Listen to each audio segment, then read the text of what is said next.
There are a few unspoken bonds that exist, not as a cause of action, but as a natural aid to mankind.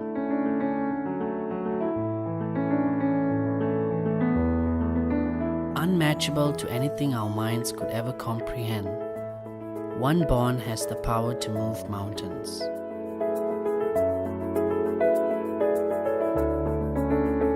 The bond between a man and his dog.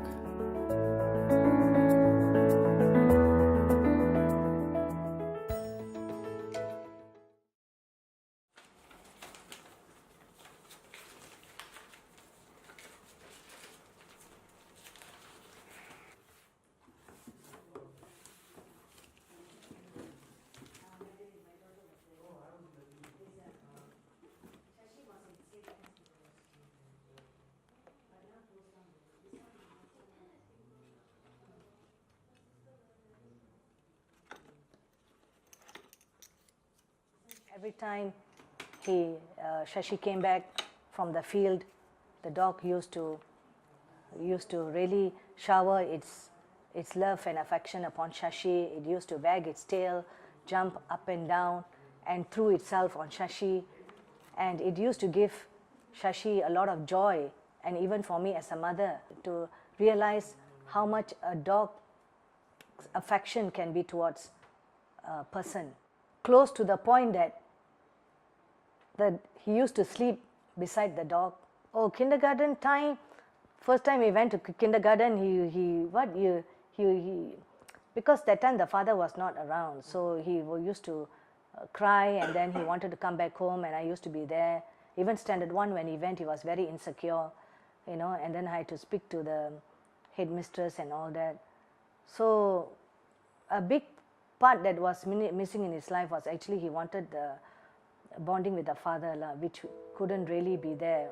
It's only when he came to Form 1 onwards, I used to leave him alone in the house, and so he used to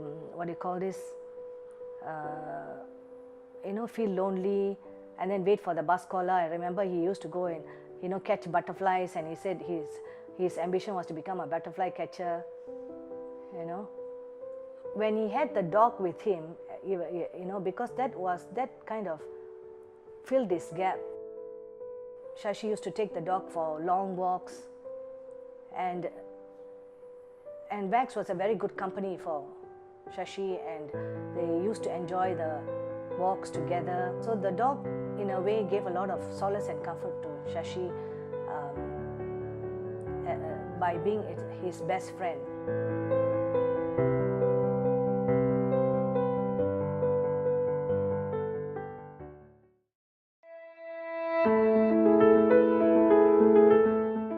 Back in 2005, a brown mongrel came into my life and changed it forever. On that very day, I brought it home with me. A man was there with his dogs too. So after all these years, I figured I'd catch up with him.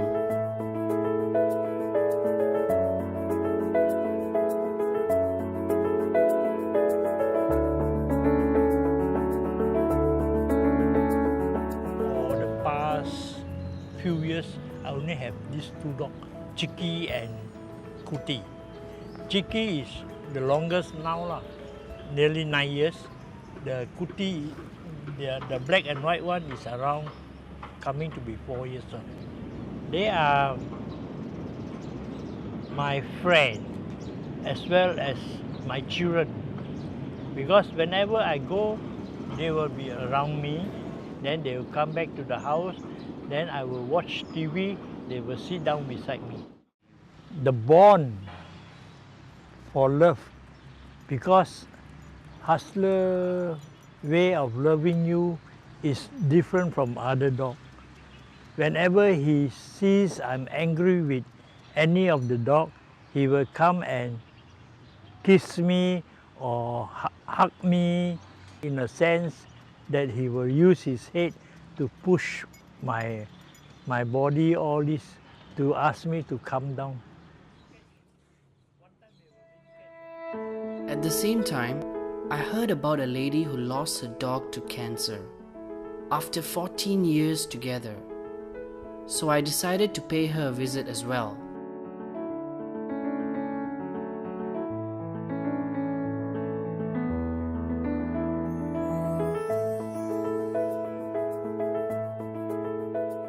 My daughter, somewhere as she grew up, she wanted a pet dog, a puppy. Because one of our friends' dog, a Labrador, had just given birth to pups. And she had offered because she knew Jasbir wanted the pups, So when she offered and in a corner, so I said, okay, go ahead lah. Since she really wants that pet for her birthday present, we'll get her one, we'll see how it goes from there. We had luckily a single-story bungalow house, so we had a bit of space around the house. So I agreed to her having a pup. Honestly speaking, it was difficult at the beginning because you know how little dog pups are, they would be peeing everywhere and pooing everywhere as well. So a lot of time was spent basically just washing, and at times it tried my patience as well. But then everybody helped. As when she was small, she grew really fast.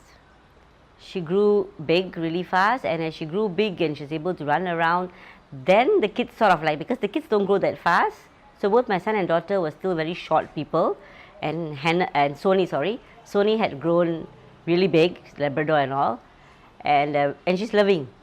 Labradors are very loving, so would come forward and pounce on her. I think my daughter did, I didn't. She named the dog. Soni means beautiful, and she's a beautiful dog. Soni probably started to become possessive of her family, because she got attached, right? And you would see her trying to get into the house at times and be part of the events going on inside or looking from the outside. The good thing I felt about her was that at least now the house is protected, because the minute visitors pass by, she would bark. Somebody at your door, she would bark. Our neighborhood sometimes would have snakes, she would bark. At the back especially, there's nobody staying there. It was a empty area, a bit of a valley, and they were known to have snakes and snake homes there. So we were careful to put her behind, so we know that if there are any snakes at night, then she will bark. So although it was irritating, although it was tedious taking care of her, but there was a lot of awareness already as to what's going on around the house.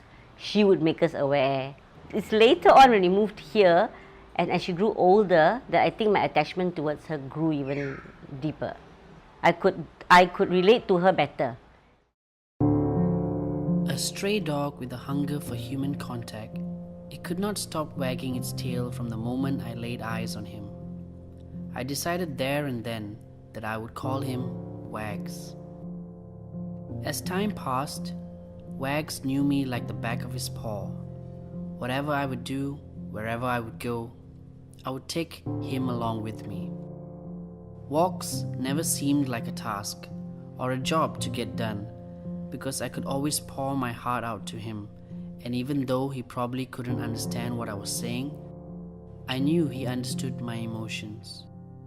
Nothing could separate the bond we shared because although I wasn't going anywhere in life, I had the unconditional love of my dog that I found nowhere else.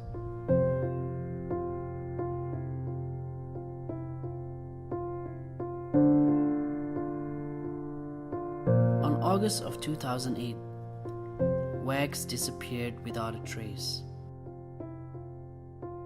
As I searched for Wags high and low, the inevitable fear and doubts of never being able to see his face crept into my mind, paralyzing me with fear. Well, after the dog went missing, the biggest difference was that he isolated himself. He just used to shut himself in the room most of the time. I didn't know until later how much the loss was to him because at that point in time I could not see. So as a mother, I used to feel very sad to watch him not even socializing with his friends.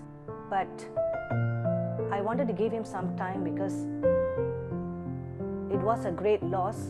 It was really disheartening to see him go through that struggle. Only thing I could do was to pray and hope that that in time to come that he would come out of the depression that he was going through. Hustler was taken back from one of my friends as a baby 10 years ago. It is a very, very obedient dog, which I feel very sad when he died in September 2014. He was poisoned. I tried to save, but it was too late. I tried to bring him to the vet, but the vet said, oh, it's already too late. Hustler was with me. If it's not dead, it will be 11 years this year. I would say we definitely miss Soni because she was our first dog, so we have an extra closeness and affection towards her. And then she developed mammary gland cancer, which you would say human beings' breast cancer. So she developed that in one of her breasts. It started swelling. We could see the swelling outside. So slowly that became worse. By the time we saw it, it was already considered as she would eventually go. So the kids were a bit sad, but we did whatever we could to further treat her. Everybody was very sad. They were missing her. Even I missed her. You know, I didn't think I would be that sad. And the day she left, I found out how close I was to her when one fine day, maybe about a year or two before she passed away, she accidentally left the house. She came back, we waited, we found out she was missing after some time, and I was literally in tears. And it's like, where's Soni? She's not in the house. Where is she? I don't know where. I walked around a bit, can't find her. And that silly girl was like, one day she just came, same time after about 2 hours or so, she walked past. She walked past and she forgot which was her house. She was literally lost. So when I happened to look through the window and I saw her passing by, I called out Soni. And then she came quickly to the gate, and we opened the gate and she came in. She was tired out, she was panting away. But before that, I called my husband. He was at work, you know, and I was crying away. You know, so I felt, oh my God, I really felt for the dog. Like, she's part of the family member has run away or got lost.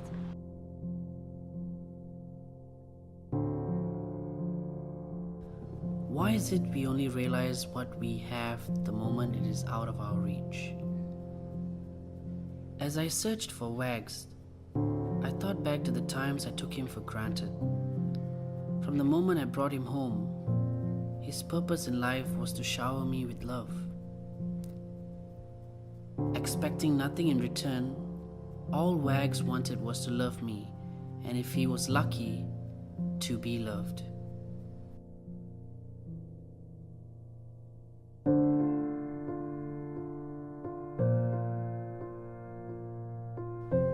Lost in a sea of depression, I found it hard to do anything. Hoping Wags would find his way back was the only thing that kept me going.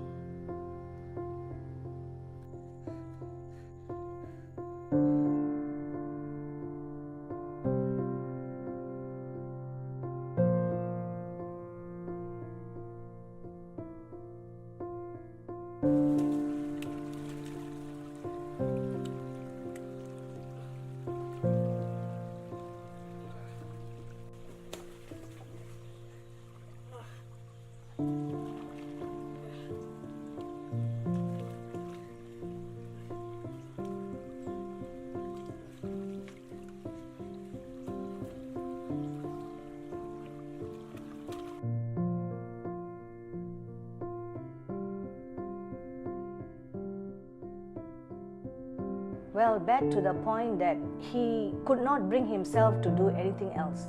And I didn't know until later how much the loss was to him, because at that point in time I could not see. He just came, the life to him came to a standstill because Wags meant so much to him, so that after it went missing, to Shashi, life was just like he just couldn't move. But soon, I began to realize that he may never return. And it was really up to me to find my way 2011 when somehow I believe through prayers he set for his SPM as a private candidate. Somehow by God's grace he got through and he got a few A's, and after that it was just a matter of enrolling in a course of study, which he did the following year. I believe by that time he had realized that enough is enough. It's time to get back on the right track, and the struggle had been going on for too long. So I believe he made a personal decision that he has to get back to some kind of foundation in order for him to progress. Otherwise, he's not going to get anywhere. What happened in the past with Wags and what is happening now, I believe that Wags was a driving force in him to move forward, to make something out of his life, and in remembrance of Wags. Soni has left very good memories. We are very thankful we had her. My perception of animals has changed entirely. To my mind comes the fact that she's a female, so I can relate to her. But Soni sort of like grew old with me. I'm not so old, but I feel she aged with me.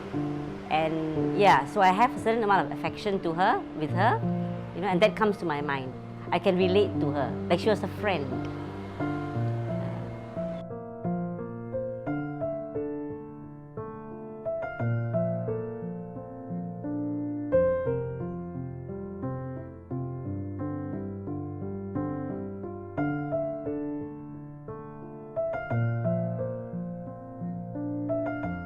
Even though Wags vanished without a trace, the memory of his unconditional love for me became my strength as I fought my way out.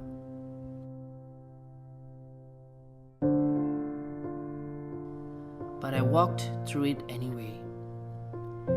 Every stride I took, I was empowered by the love and memory Wags had left behind with me.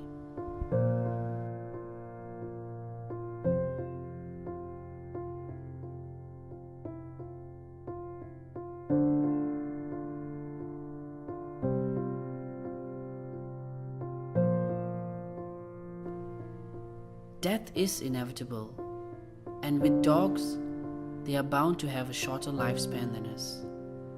So what happens after they are gone? Does it end there? How could it? Because once a dog becomes yours, its paw will remain imprinted in your heart forever.